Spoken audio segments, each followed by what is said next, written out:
the Ad Hoc Committee probing allegations made by the SAPS KZN Provincial Commissioner Mkhwanazi is expected to meet this evening, and the committee has heard so far from Mkhwanazi, the National Police Commissioner, General Fannie Masemola, and the Deputy National Commissioner for Crime Detection, Shadrack Sibiya.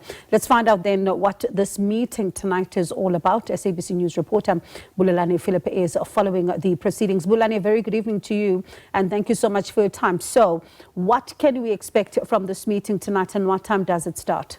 Good evening to you, Bongiwe, and to the viewers at home. Of course, this evening's meeting is only about in-house issues. There will be no witness that will be heard today, but it will be ironing out a way forward of how this committee should proceed. The meeting is expected to start at 7 o'clock, not so short, a short while from now on.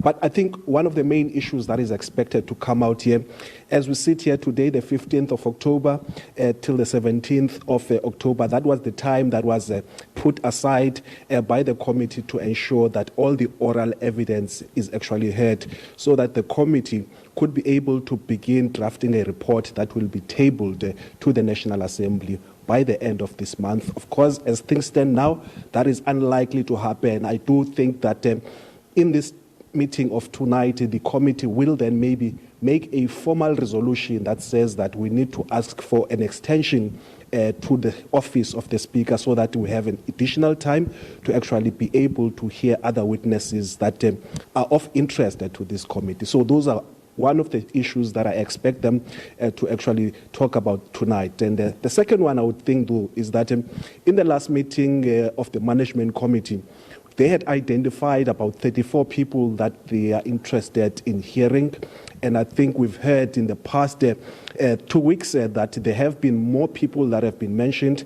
And I would think that the committee will take time to actually rationalize additional people that will be called to give testimony to this committee. Bongiwe.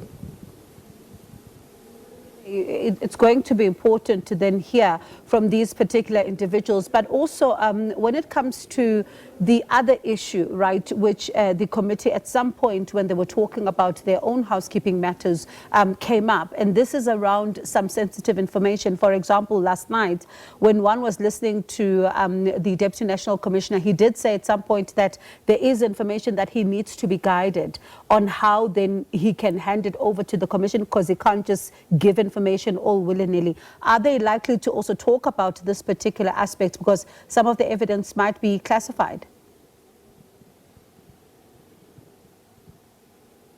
That's an interesting point, because that has been a recurring theme for the committee, towing back and forth in terms of how they're going to handle all this top secret information, because also the overriding witness here is General Mkhwanazi, and while he has given some evidence, he's actually kept some back, saying that it will be the head of crime intelligence that will be giving that evidence, General Dumisani Khumalo. But of course, also as I speak to you now, Parliament's Joint Standing Committee on Intelligence is also meeting behind closed doors, and one of the requests that has been made by the Ad Hoc Committee, rather, to that committee was to say that can you declassify certain information that we need as the Ad Hoc Committee, so that we are able to actually get a broader picture and an accurate picture for the evidence that we want to review. Of course, initially, the Joint Standing Committee gave the Ad Hoc Committee a cold shoulder, but I guess maybe the persistency of the Ad Hoc Committee has actually led to the Joint Standing Committee to sit today to reconsider whether they will be able to declassify some of the documents that have been requested by the Ad Hoc Committee. Bongiwe. And I suppose it also, speaks to who then gets to even see this information and handle this information, Bulelani, because if you do have, for example, the Provincial Commissioner of KwaZulu-Natal, the person who led everybody to this particular process now, he did have his own concerns of people who get their hands on intelligence information and distributed and putting some operations in jeopardy, he says. And this, of course, citing someone like a Diane Barnett, for example. I suppose that's going to be one of the issues to go back and forth on. Well, it's going to be an interesting one. I guess maybe they will have the same challenge that the Madlanga Commission has had. I mean, this week, some media houses actually trying to push the commission to say that we would like some transparency, but then again, there needs to be the balance between the transparency and the issues of national interest. So even the committee will be seized with that challenge, and I think even in their terms of reference, they've indicated that if needs be, although that is a last means, they can also consider holding some hearings or testimonies by some witnesses in camera, but that will be a matter of last resort. So I guess even today they will have to maybe get a framework that they are going to use to ensure that that kind of application for in-camera evidence is not used willy-nilly. It's actually supposed to be used in the manner that it protects top secrets of the state. Before I let you go, Bulelani, quickly then just circle back to the beginning, right, to say that when this particular committee is done with its work and then it compiles the report, what processes follow then?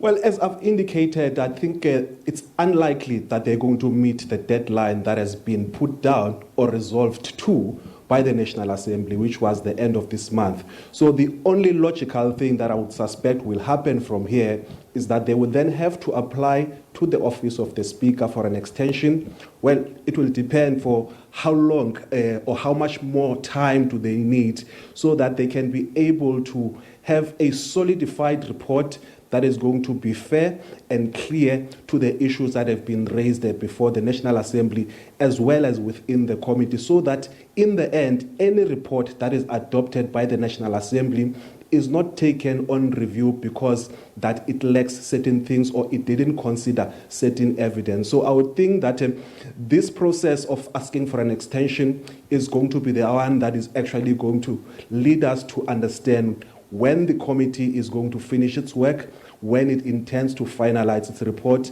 and when it will table the report to the National Assembly, so that any report that is tabled in the National Assembly can stand scrutiny.